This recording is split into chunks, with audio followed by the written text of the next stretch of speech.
Hello everyone, and welcome to the CRDG Productions coverage of the Black Bear Amateur Championships, driven by Innova Champion Disc and presented by the Southern Ohio Disc Golf Association. My name is Christian, and I'm going to be taking you guys along for the first round of BB-AMs as we follow 4 competitors trying their best to tackle this challenging track.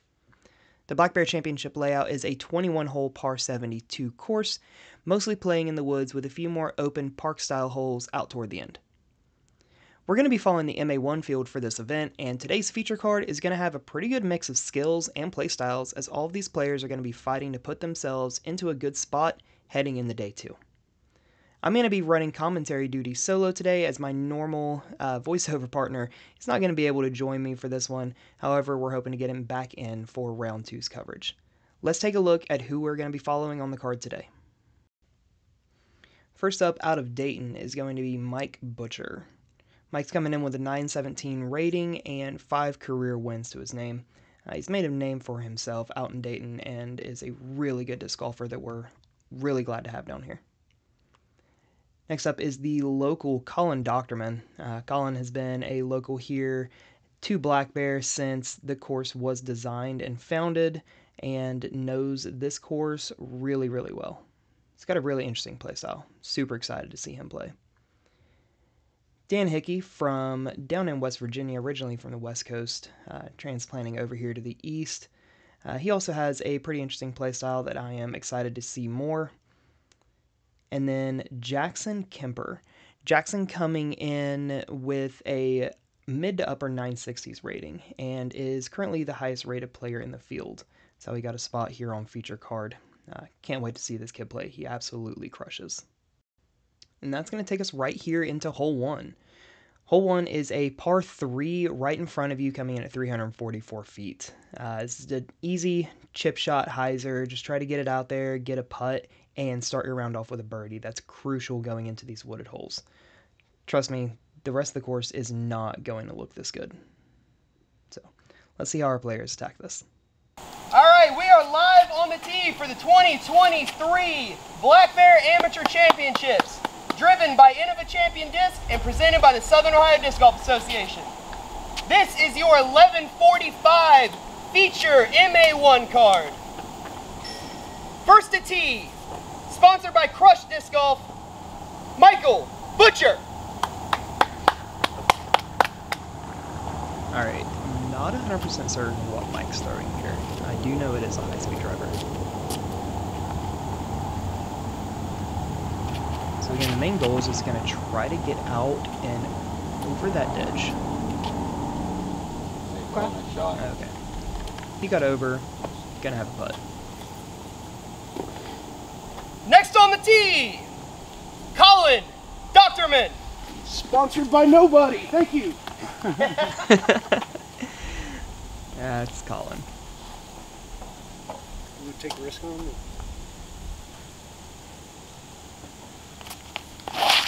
And Collin going with a little more of the uncommon forehand line here, but it works. Nice shot. If you have the power to get over the ditch, definitely works. Third on the tee, Mr. Dan Hickey.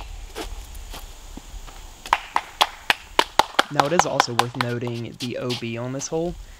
Everything over the road to the right or long is OB, and that big ditch you see there is actually hazard. So if you get down in that, you're gonna take a stroke. That'll work. And Dan just barely And squeaks rounding out of out our feature card, sponsored by Bang & Chain Disc, Jackson Kemper. Alright, here we have Mr. Kemper. Again, going with something a little more high speed. And this is the typical line right here. He's getting the disc up, plenty of height, plenty of width. He's getting the thing out there and just letting it crash back in toward the basket. There's never any danger of it going OB. He just played it to perfection. So Dan has an outside outside C2 look for his birdie. And he's going to kind of float it up there and let it float a little long, but you know, he's still mid C1. So where Collin's forehand ended up right here, which is actually pretty good.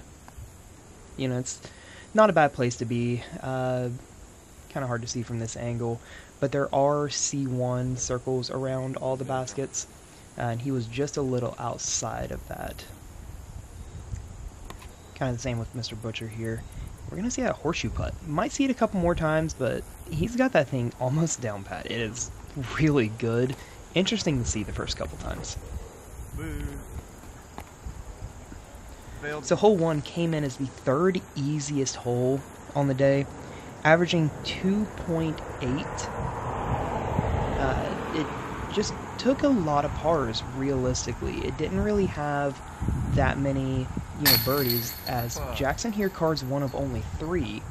However, it just didn't have a lot of bogeys. For the MA1 field, this thing was just a lot of pars.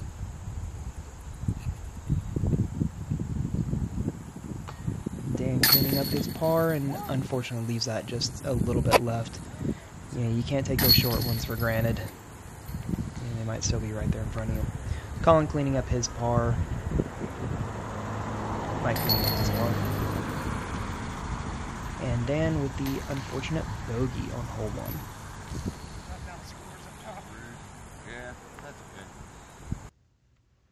We'll roll over into hole number 2. It's 205-foot par 3, and this actually came in right around middle of the pack, 12th easiest hole.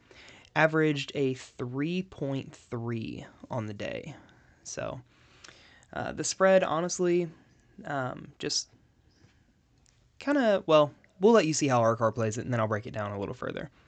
The main goal here is to just get kind of straight up this hill a little bit, and then start moving over to the left without fading too hard, or catching anything early left or right. Jackson does this really, really well. Plays it up with a nice soft straight shot that's just going to start falling back to the left. You'll have to excuse my movement in behind the camera here for a second. I was trying to just get the perfect angle to get behind it to where I can still see them and see the shot. And Mike's going to get that up and catch one of the early left trees there. And he's not the most thrilled about that. Did kick down left just a little bit, so a little unfortunate. Good juke out of the way of the camera, though. Good. That's a good recovery. So Collin, interestingly, a lot of times will take a forehand at this and try to flex it, which is a good play. But unfortunately, he is going to get up and then kick also down to the left.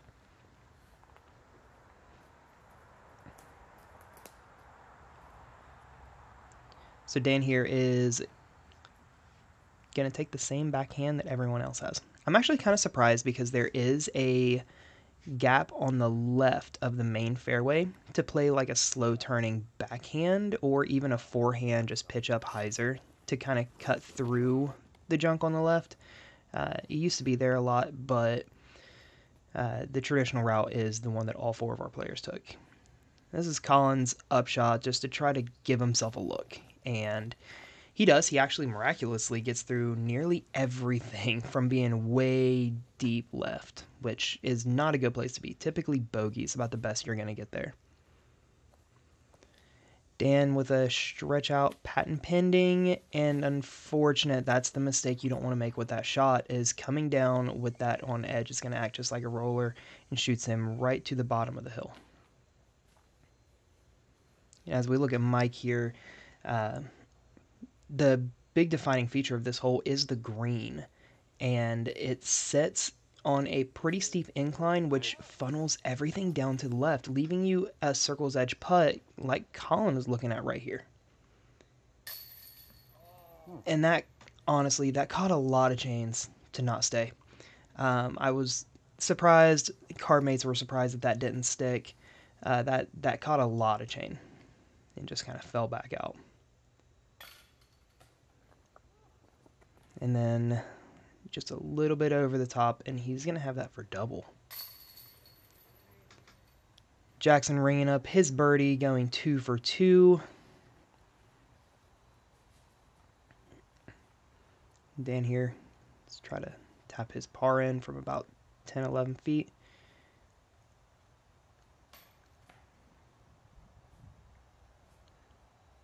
That was unfortunate. So then I'll have just a little bit longer for bogey and staring a little bit further up the hill. Catches that one in, though.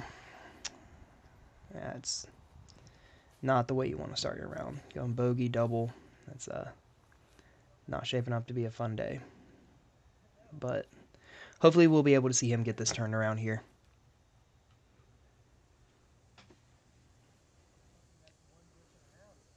As we're kind of hanging out now, just seeing.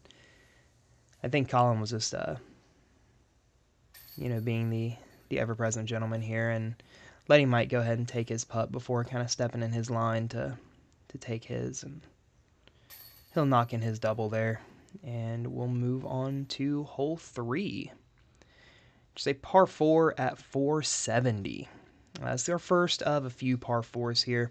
You have a couple different choices off the tee. There is the sucker gap up the right to try to get a flip-up backhand. A lot of the prevailing play here is going to be forehand off to the left or backhand anhyzer. You'll want to be moving back to the right-hand side of the fairway, not necessarily the way the drone's flying. That way it sets you up with another forehand or backhand turnover to now take this gap that the drone's flying. This hole came in as the 5th hardest hole on the course, and it was giving some people trouble. This is a very common play here. Just getting something out to the left on a forehand. Doesn't have to be powerful, just get a couple 100 feet up the fairway and let it move back in toward that bank, toward the widest part of the fairway. And Mike taking a little spill there, popped back up quick. He was able to kind of just walk that off there. No lasting injuries. I think he just kind of lost his footing coming off the end of the tee. Some creative editing, something. Dan here also going with the forehand. Now the forehand. Oh.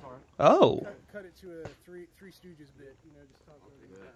So that he told me afterward that just slipped out of his hand, but just way early. Definitely fell out way before it should have.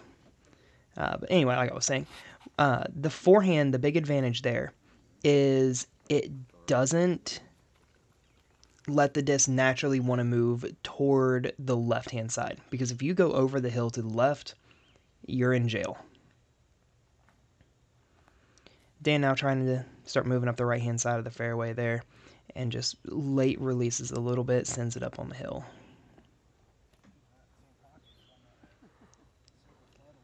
Collin, after this is actually a pretty standard place to be, kind of up against this bank on the right-hand side. If you can't sit it right in the middle of the fairway, is where a lot of people end up.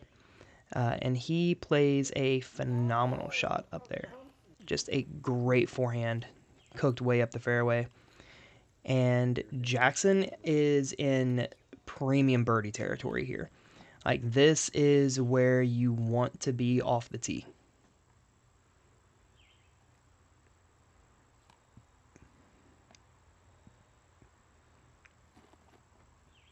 He's got a forehand chip shot up, and if you paid attention during the flyover, there was a big tree that was down on the right-hand side. We actually got that cleaned up literally right after I flew the drone through, so we're able to get that out of there. Luckily, because it was kind of really in the way of where a lot of these guys want to be. Mike here flexing a forehand up, getting that up there. Should be right around circle's edge. I think that was either his drone or his wasp. Not 100% sure what he was throwing there, but it's an older Discraft mid. I do know that. I do believe this is Dan up here.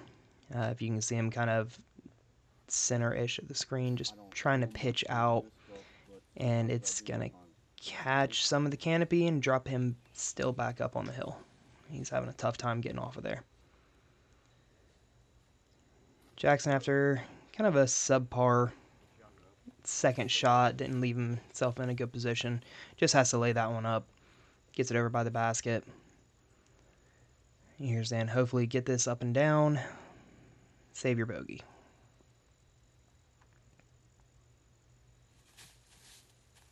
And it looked like he was giving that a go. I'll give him that. He'll go for it. And there, now you're seeing that circle one line marker right there, and almost gets that in there.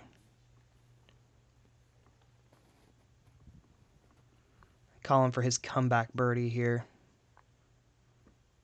Yeah, he had a phenomenal second shot and just leaves it a touch right. Yeah, I really wish he could have dropped that in. That would have been awesome to pick that up and kind of get him bounced back from that 2 up through 2 start.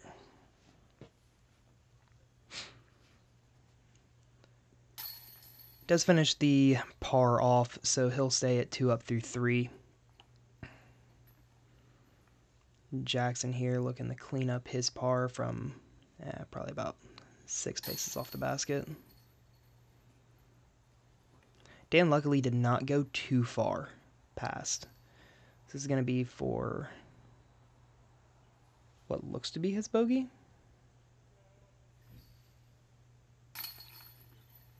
Yes, his bogey.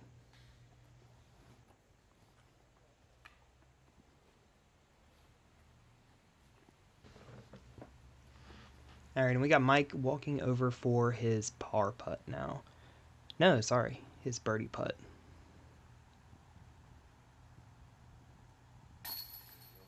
Sets that perfect right in the center of the basket. Easy cleanup, get him back over to, looks like even par. Or maybe down 1. Should be down 1. All right, let's move into hole 4.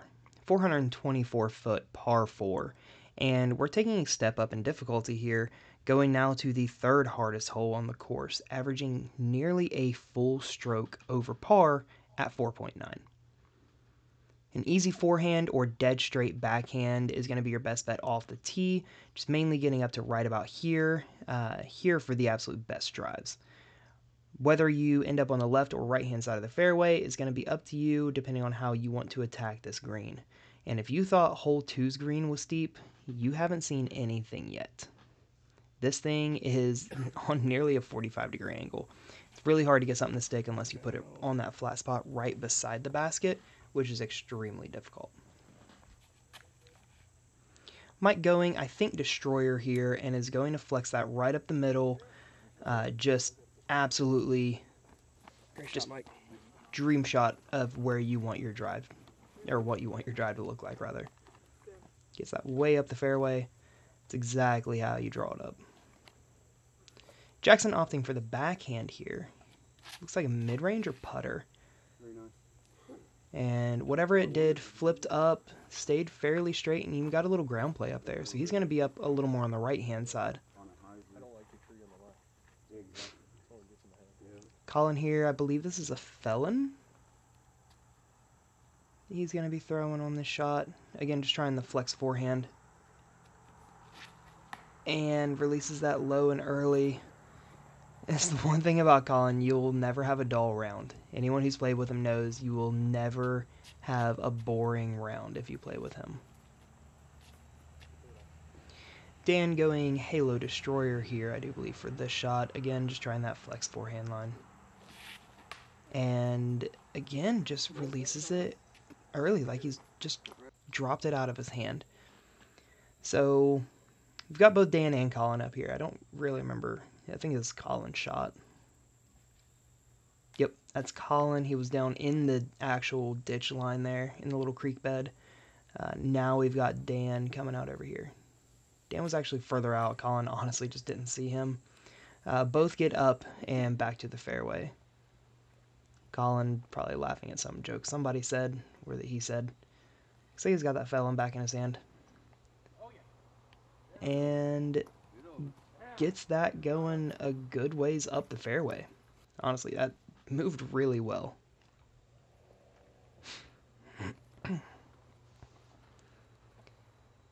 Dan looking at a little step out, flex forehand. Looks like he has that destroyer back in his hand again. So let's see if we can get this. And kicks up right and backwards a little. So you see up there, and I do believe Dan's actually going to try to attack this. There is almost a secondary fairway cut up that way. That was an abandoned pin placement from years past. A different pin placement idea was up that way. However, it just never moved to fruition. But there is still kind of a line cut up there, and Dan was trying for it and luckily got knocked back out to the intentional fairway. There is a way to the basket up there. It's just very difficult, especially the further up the hill you get. It bottlenecks really tight. So moving over here to Dan now, throwing his 5th. And just kind of puts that right into the ground. You're seeing really early that the bear does have teeth. If you get off the fairway, you're going to spend, if you don't just take your medicine, come back out, and just get to the fairway and accept that you're not getting birdie or par or something, this course will beat you up. So Jackson here, after a really well-executed safe shot, he kind of got punished without real reason here, being right up against that tree. And actually kind of backhands it a little bit. I was worried about his hand. He doesn't seem to care because he just piped that right up the middle. He's going to be at the bottom of the hill with kind of a shallow C2 look. And it looks like Mike here was laying right close to the same tree. But fortunately, he's looking at the forehand and on the other side. So he's going to have the room and just kind of torques over on a little bit. Again, he's going to be down over toward the bottom, able to pitch up, take his par. Collin here throwing 4. He just barely missed that bottleneck of the fairway. This fairway does cut in really tight right here. So it forces you to get back to the middle before approaching the basket. And Collin just barely throwing too long.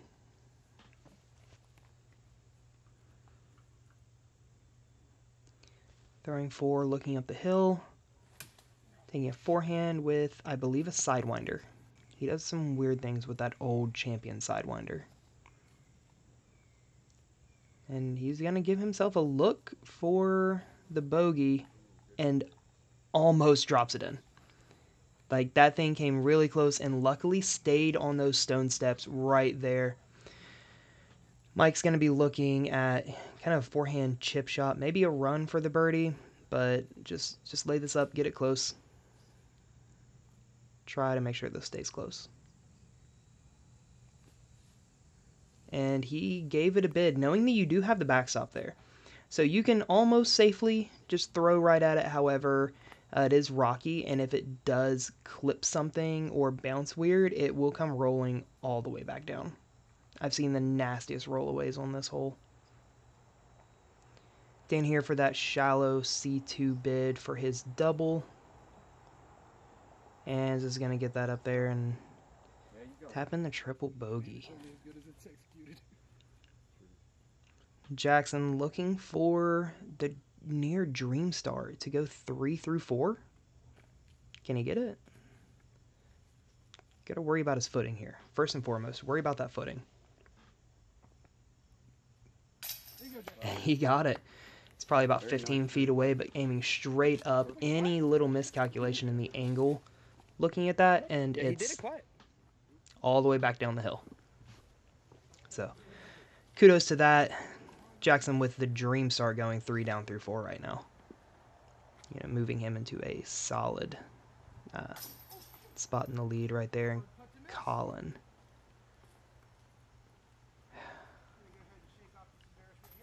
Also going to be tapping in the triple.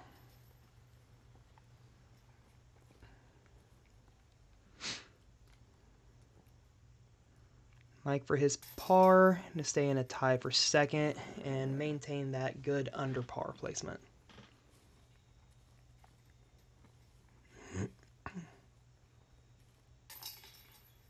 Dan also for the triple. That sucks to watch. That's rough. It's definitely rough. Shake it off, and you got a big walk up to hole 5 to try to get your mind right. It's a 171-foot par 3, however, it plays a decent amount longer than that. So prior to this event, this has been in the long placement for a while. However, moving down to the short for the tournament itself, it becomes one of the must-get birdies And that is absolutely true because this is the number one easiest hole for our field for the day. Over half the field birdied it and came in with a 2.6 average. Just get something up flat with a little bit of left to right movement, whether that's forehand or backhand. You don't want to fade too hard to the right. Backhand putter or mid-range is going to be the prevalent play here. Jackson gets that up there.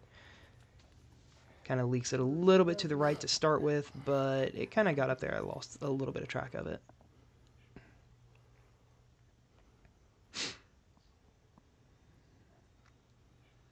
Mike's sizing up the line, trying to get figured out what he wants to do. I think he's finally narrowed his choices down to a couple of them, and he was really, really liking that forehand look, and he does opt to go with it. And if that stays off of that, that's good. Just sit down. Okay. So he does leak a little right. There is a log right beside the basket to catch you if you come in right by it. However, if you air over that log, you can leak down right pretty far. Collin, I do believe, going with that sidewinder again. And airs that up. Perfect line. Almost looked like he was going for the long place. Got a little game trying to juke each other out there.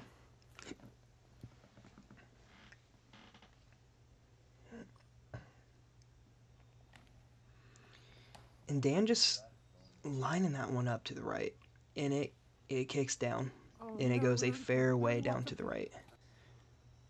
You can see him way down there. Bad course to wear green if you're trying to get filmed. I will say that.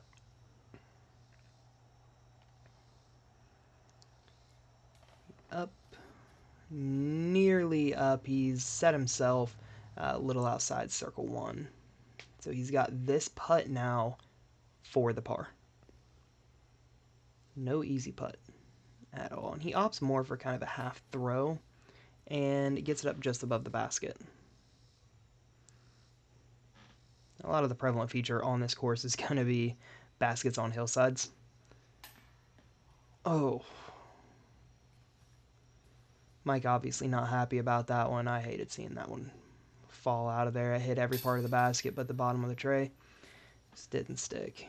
Jackson, however, converting on the easy birdie. Collin staring this 10-footer, 15-footer down for the bird.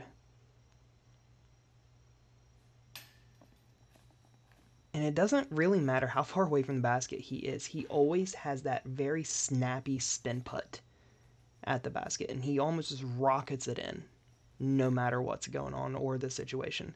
Which makes him a deadly circle two putter. If it's on, I've seen this man just absolutely killing putts from any distance. Anything inside 80 foot, you know, he was ringing up.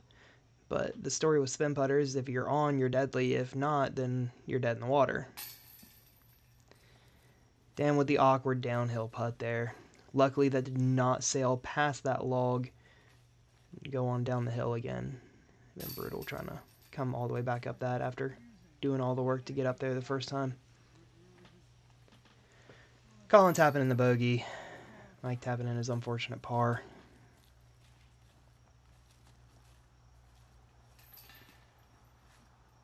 Dan there dropping the double.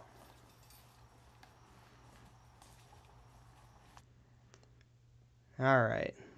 A little bit of a walk up to hole 6, but you've got the only par 5 on the course staring you in the face, waiting on you to get there. Over 600 foot, hole 6 is the par 5, the big boy on the course. Getting up to around here is a good conservative play. It allows you to look over this little valley, shaping up your second shot if you're playing for the outside look at birdie or just playing it for par, which honestly isn't a terrible idea.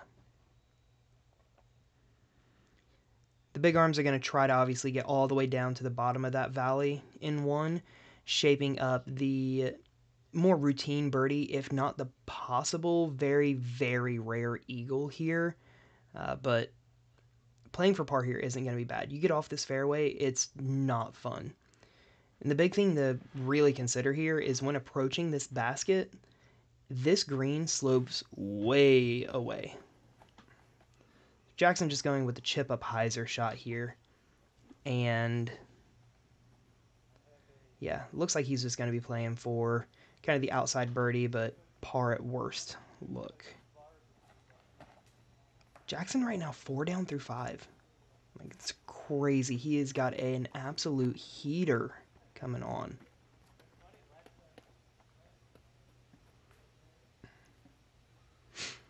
Collin looks like he has that Sidewinder in his hand again. Just going to try to get this straight. And he pulls that right into the tree. He's not happy with it, but he's trying his best to have a good time. Again, if you've ever played with him, you know he's just, no matter what's going on, he's going to try to have just the best of time. Dan trying to work that anhyzer flex. Unfortunately, starts it just a little too left, and as it catches all the foliage there, it just keeps pushing it further left. So Collin's going to have a shot at this gap again, and plays the flip-up forehand. And he's excited about that. It got way down there. Mike up here to the right-hand side. He can see across the valley. It's kind of tough here, but he can definitely see it, and he lays a good shot out there. Going to drop right back toward the middle, so he's at least moving forward, staying in the middle, and Dan here just try to get back to the fairway. So the good rule of thumb is trying to be over that valley in 2 shots. You do that, you're pretty well setting yourself up with par at worst as long as you stay in the fairway. Missed his second shot. About half our card being able to accomplish that. Dan here trying the forehand roller, and that takes a weird bounce. Kind of cuts it back over to the right, kind of unfortunate to see. And here's where Mike's second shot ended. Throwing 3, getting up there, letting it drift back down to the left. Collin's third, again going with that flip up with the Sidewinder. Can't quite repeat that last shot. He's going to be throwing 4 from just over the ditch. Plays the tight backhand. Looks like he's got it just pulled over a little too much.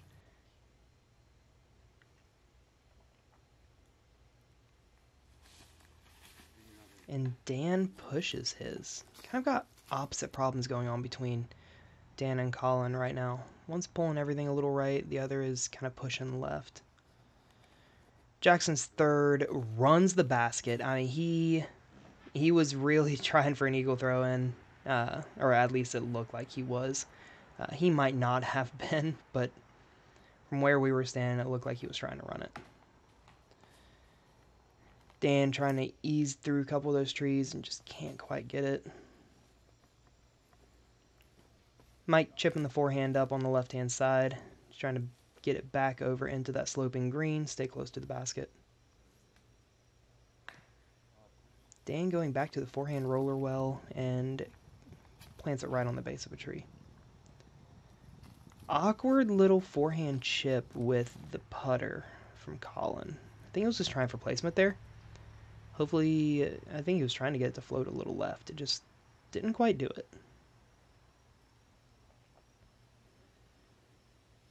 Dan sizing up his double bogey putt and lets that leak down to the left. Collin for his double.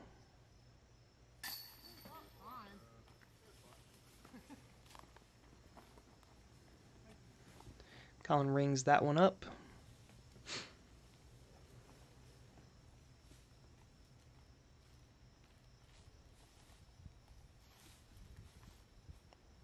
Mike looking at his par putt. This is right on the circle's edge. You can see the paint right at the base of the tree to the right of him. He just kind of lets that float left. Dan for his double. Let's see if he can clean this up. It's be a big tourniquet putt if he can make this. Just air balls left.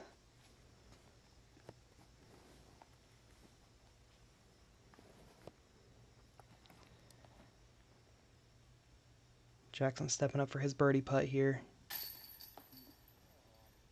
I don't think any of us could believe that didn't go in. He's been just so precise and mechanical on the putting greens. Hasn't shown any little, yips or anything like that. And that honestly caught a lot of pro side chain. Just fell out. He was able to clean up the par. So there was one birdie on the field for the day on this hole. Now that we've seen it's no one on our card, it was Mr. Connor Scott, who is... You might hear his name a couple more times going through this coverage. He's going to be pushing the field from one of the earlier cards pretty hard.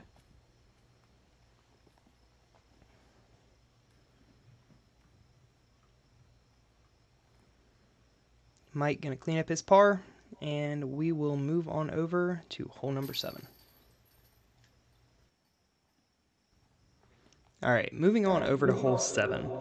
Hole 7 again came right around middle of the pack as the 9th hardest, averaging almost a half stroke over par.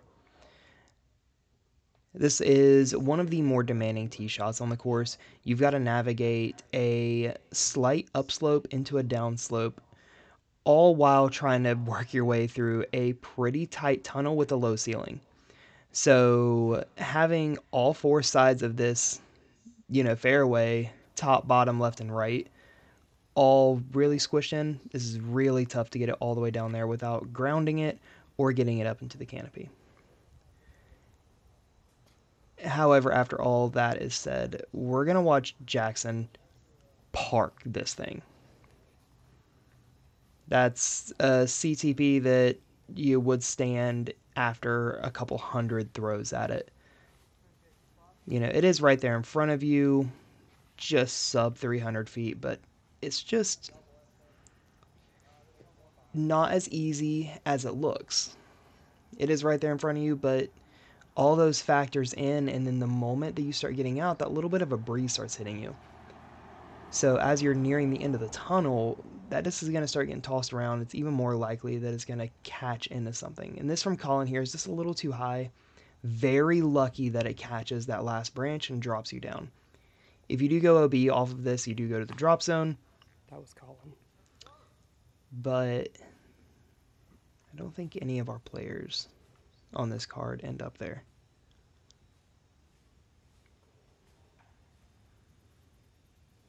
And Jackson, Dan just Mike, Collin, Dan. Still having that issue of pulling things to the right. Pulled that off early. Luckily, it kicked back out into the fairway. He just has a little step out here. Try to work a little forehand anhyzer down. He's probably a couple 100 foot away from the basket and just cuts it in a little too tight. Still just playing on that edge of the fairway game right now. I do believe it's Mike. Yeah, it's Mike back there in the woods, off on the left-hand side. Tosses that up, hits just outside the bullseye markers, still stays inside circle. The biggest danger here, obviously, is leaking something left or just cooking it too far down. And yeah, that's a recovery shot, Dan. Great throw. Just puts it right up underneath. I thought it was running it for a minute. But again, the main danger here is going OB left or kicking back over toward hole 6.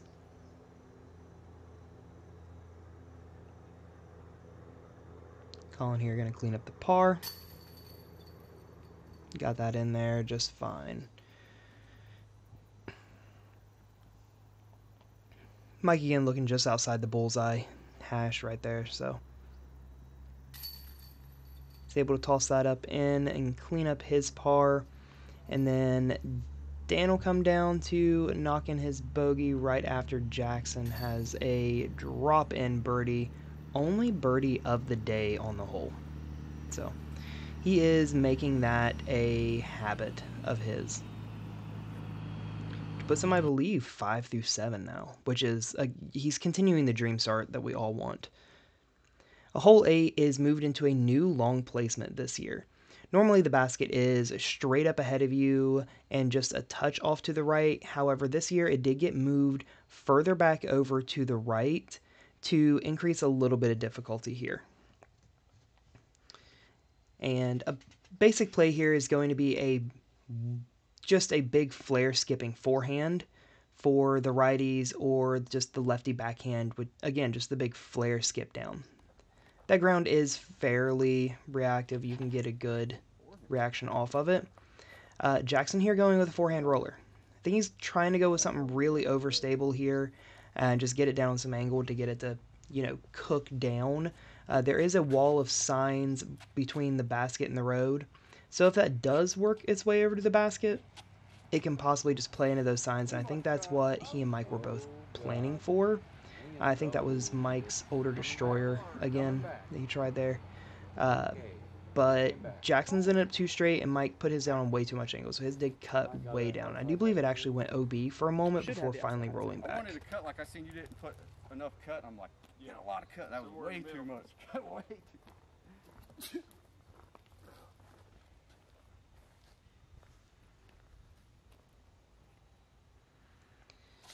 Collin here, opting for the backhand. There is a very sneaky backhand, but I don't think it's the play to get all the way up to the basket here. It just doesn't quite play for it. Pull up my breakdown here for hole 8. This did play slightly harder as the 8th hardest hole on the course. Averaged, again, 3.4, so almost a half stroke over par. Mike's second shot going back again to the forehand roller, and again leaving it on just a little too much angle. And that almost cuts back down, but gets caught up there on the top of the bank. Dan trying to play the skip shot, and he does start working it down toward the basket there. And Collin having just a nice 150-foot shot right at the pin. He's going to just let that fade out right before it gets there. Now Jackson's forehand roller did flip up and right over to the left there a good little bit. So he's going to pitch that up there. But the danger with that little bit of downhill slope is it's just going to keep falling away from the basket.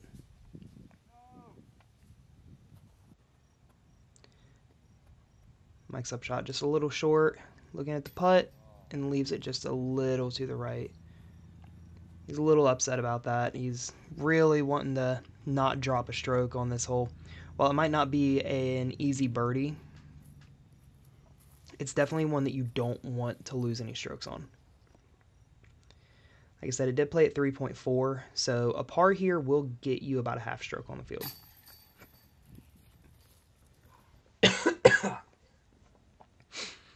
It's like Collin there picking up his par. And that is a solid putt from Dan Hickey right there. Good conviction the whole way through that. He was committed to that putt the entire time. Puts it low right side. Some of these baskets, that's right where the sweet spot is, and he just cans it from circle's edge. Jackson also cleaning up his par. And it looks like it's going to be a 1 shot short of the par frame here, with the unfortunate miss there by Mike.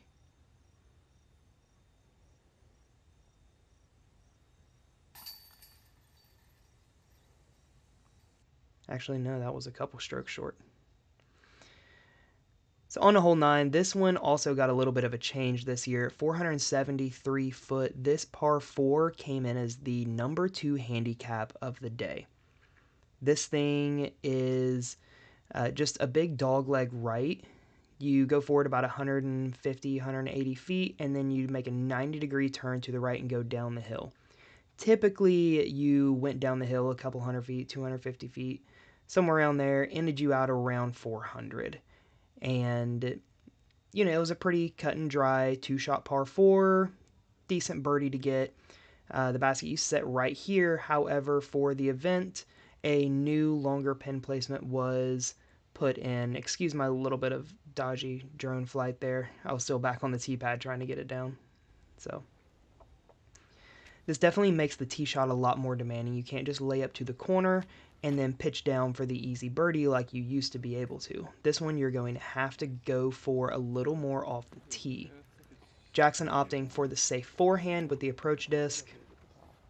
And that clump of trees directly center of the frame up there, you kind of have a choice to go left of those or to the right of those. And Collin's going to attempt the right-hand gap. It's more straight, but it kind of cuts the corner off. Instead of just going up and making a 90-degree turn, you can take that route to the right and cut that corner off and be able to get a little better line down to get more distance toward the basket. I think Collin's just trailed a little too quickly off to the right. Dan here, see how he recovers. He's going to leave that nose up. See where this finishes. Drops back down to the left. He's up on the corner. So it's going to be pretty well a par look from there. You can get the birdie from down there. However, it's just a little too much as far as distance-wise from there to the pin. And then, not to mention, really downhill with a low ceiling at the end that flattens out. So it's tough to get it all the way to the basket. Mike pitching the forehand driver up there, and that's going to be the play to try to get the most distance. Get up to the corner. Now that gap that he just hit right there, that is that inside gap that you hit off the tee to try to break off some more distance. But it looks like he just faded that second shot out. Collin with the deputy trying to get it up and just never quite makes it all the way down. Now Jackson's shot here, he's again kind of up toward the corner. He took the safe play, more or less. So the shot here isn't necessarily playing for birdie. However,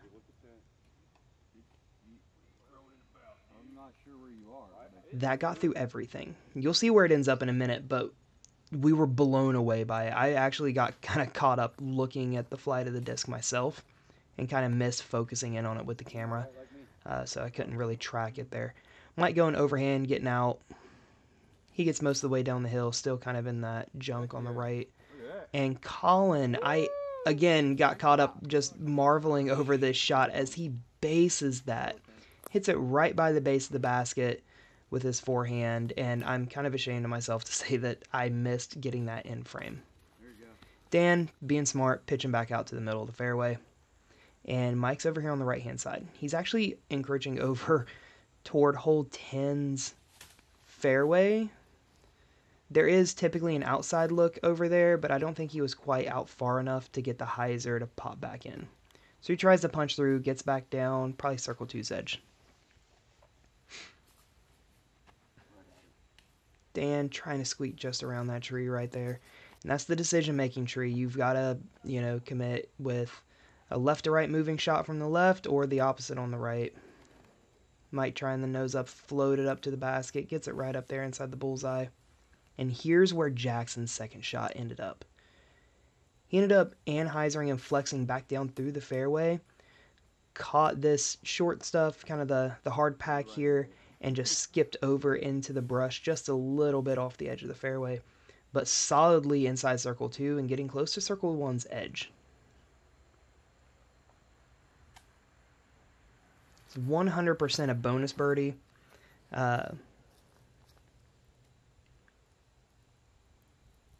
Because as we've moved through and we've seen that no one on our card, I'm not going to spoil it for anyone, no one on our card does it. There were no birdies on this hole. Same with hole 8. There were no birdies today on either one of these holes. I think we're going to see a little bit of a change as far as that goes for day 2. Whenever these players get back out here tomorrow after seeing the course, a lot of these changes are still relatively new, including this hole. This is a temporary hole 10, 383 feet, and this kind of gives you a little bit of a break from being in the woods. Everything on the right of the road and the road itself is OB. So you've got to hyzer back over and try to stall just after this pine tree to drop it back down. Now, don't worry, that will be a full-size basket. I just didn't feel like lugging it out there for the drone shots. But where the mini basket is, that's where our basket's going to be. Now, this is our MA1 CTP hole. And guys, get your pen and paper, take notes, because Jackson just showed you how to do it. That CTP actually stood all day. No one did it better than that. Beautiful, I mean, just perfect 380-foot hyzer. And Collin early releases a little bit. I don't know if he was just trying to hang it out wider and early released, or if he was counting on a little flex. But it's kind of weird having this hole right here, because you just went through, what, 8 straight holes of technical woods golf? You haven't got to open up since hole 1. Dan getting it up there, right about circle's edge, but he's going to have a tough putt. Having to kind of go left side of that tree. And Mike playing speed golf, but is going to still get it up there, and he nukes this thing. I think that's that destroyer again, but he sends that long. Collin here, looking at his approach. He's trying to go straight at the basket. Pulls it a little right, and it's going to fall off, hit just to the right-hand side. Now, this is what Dan's looking at here.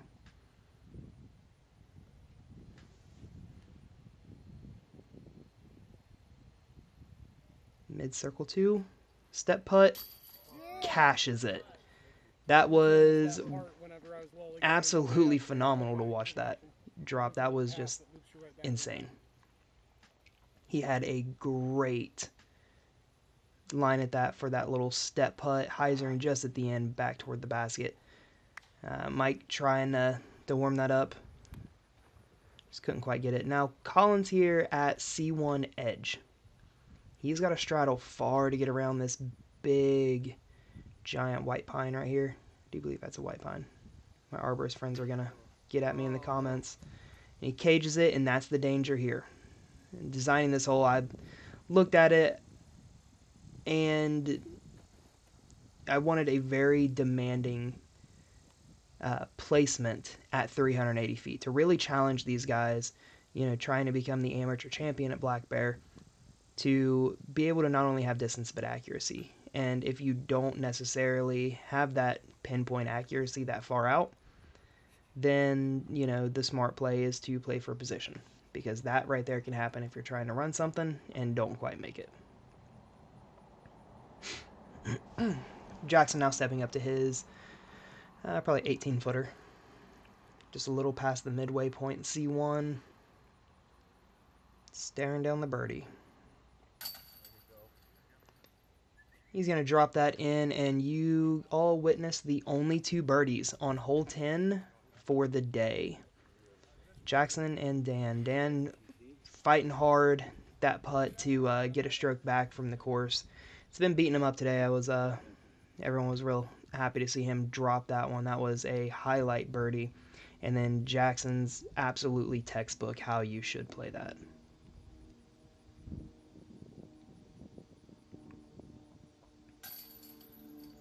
Mike cleaning up the par. And we'll get Collin up here to clean up his double, unfortunately. Can't help a thing, just a little more left on that upshot. He might not have been in that position. Hole 11, 200 foot, but this thing goes way uphill. The drone flight and the camera eventually does not give this justice of just how far up you're throwing. This is going to play actually closer to 250, 260, and the play here is just going right the same way the drone's going. Playing it up, if you can hit the ground right by this tree, you'll scoot your way right up to the basket. And if you really want to try for the ace run, you do have a backboard pretty well right behind it. Jackson can't quite decide if he wants to go inside or outside of that tree, so he's going to choose to go right in the middle of it and kicks off to the left. Unfortunately, from that position, I don't think he's quite going to be able to go back-to-back birdies here. Let's see if Dan can pull that feed off. He's going to put his drive up and hang it just a little too far to the right. But it works its way up a lot further than you would think.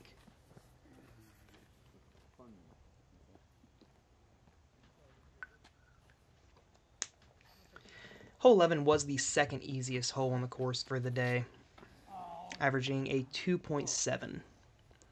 So of all 21 holes, only 5 averaged at under par, and none of them averaged more than half a stroke. This one playing at 0.3 under, only carded 4 birdies here. Collin looks like he's going with the Sidewinder again. He's going to get that nose up enough to stall, fall back in just around that last corner tree. And he should be looking at a good birdie putt. Jackson, a little better putt than I thought, but still just a little too far out and just a little too far down the hill. Like I said, Dan worked his way through that brush a lot more than you would think. Still leaving him just a little too much in between him and the basket. But it looks like he's going to take a stab at it anyway. And gets it all the way out, lays it right up beside the basket. It's going to be a walk-off par. As we, start heading toward the back 10 here. Mike, little patent pending nose up floater. And there is actually a tree back there. That tree right there is the one that he hit. Just couldn't see it from the previous camera angle. Collin knocking in the birdie. Heading toward the back half of this course, getting 1 stroke back, and every stroke here counts. It's tough. These holes will beat you up and take them from you, so any chance you can get to get them back, you take those every chance you can. Looking like we're going to have a handful of par cleanups before we start heading up the hill.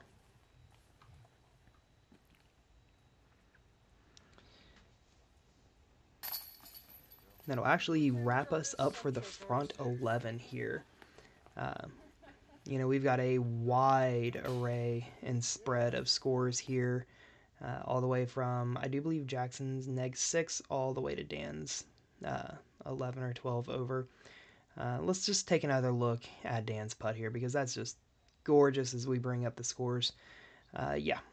So we had the full spectrum on our card. Jackson firmly holding down the lead right now over Connor Scott there.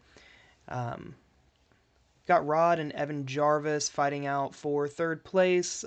Good couple strokes ahead of Mike. Mike wants to keep that lead card position for tomorrow. He's going to have to try to pick up a couple of these strokes that he's dropped out there.